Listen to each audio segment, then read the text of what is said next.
Have you ever wished you could buy more time?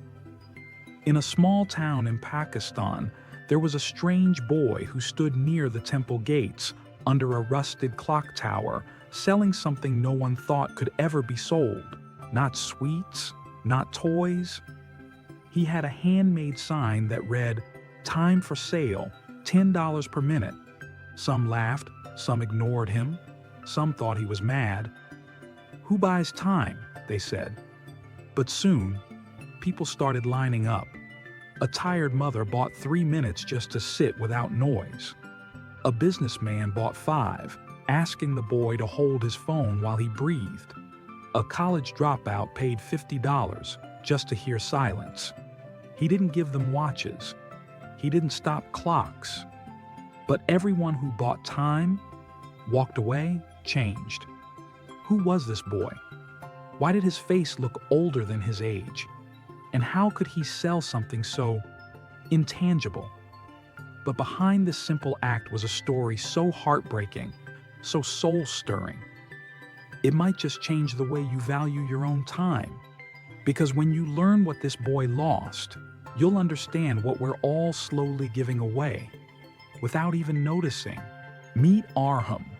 He was just 14, but had the eyes of someone who'd seen far too much of life. Every morning, while kids his age played cricket or scrolled on phones, Arham sat cross-legged under the old clock tower. Beside him, a box, a notebook, and a wooden board that read, "Time for sale, $10 per minute, no refunds." Locals thought it was a joke, but Arham never laughed. He'd smile warmly and ask, "How much time would you like today?" The first customer came out of curiosity, a tired old man who'd just retired. Arham said, "For 3 minutes, I'll just listen. Say anything, or nothing."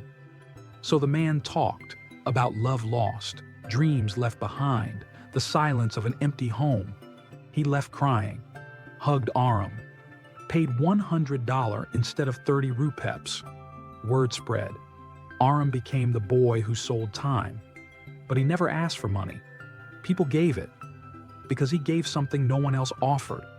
Attention, stillness, presence. A corporate man on the verge of burnout sat with him. A teenage girl who had no one to talk to just cried beside him. A street vendor once bartered samosas for a 5-minute break from being invisible. But why did Arham do it? Why wasn't he in school? Why didn't he laugh like other kids? One rainy day, a stranger asked him, and Arham finally opened the notebook beside him. Inside were pages, names, dates. Every entry said the same thing. Didn't make time. Arham's story began with a promise. His father, Harry, was a watchmaker, meticulous, kind, and always busy. He owned a small shop with hundreds of ticking clocks and watches. But time, ironically, was the one thing he never had for his son. "Papa, will you come to the park with me today?" "Tomorrow, Beta. I promise. Will you see my school play?" "I'll try, son. There's a big order today."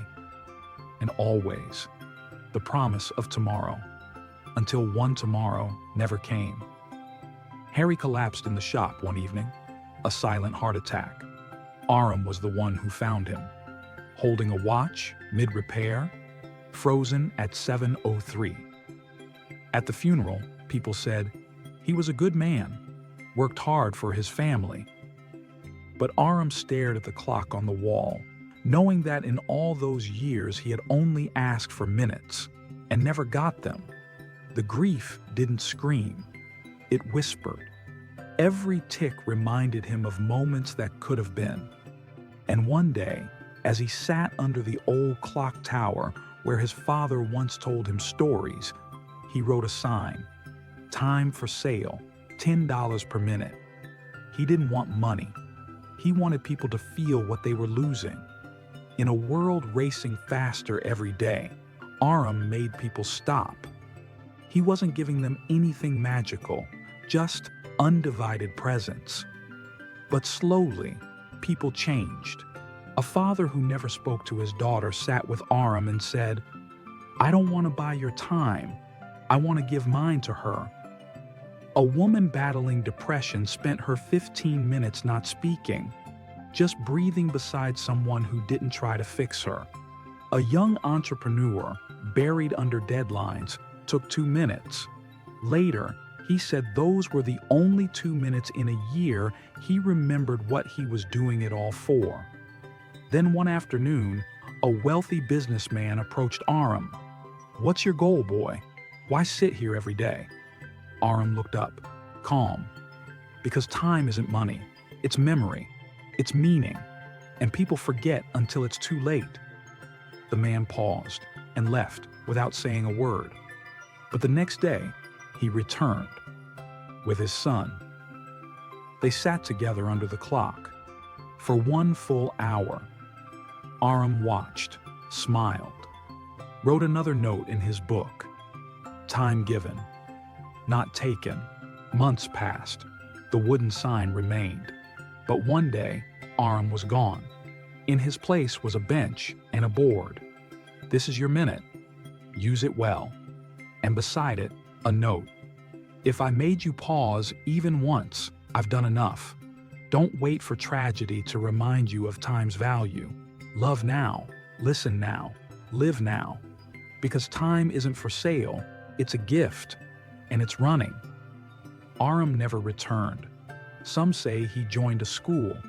Others say he travels, teaching people how to pause. But under the old clock tower, strangers still sit, not to buy time, but to give it. If you like this video, please leave a like, comment, and share this video with your friends and family. And don't forget to subscribe to this channel, Joy Kid Tales.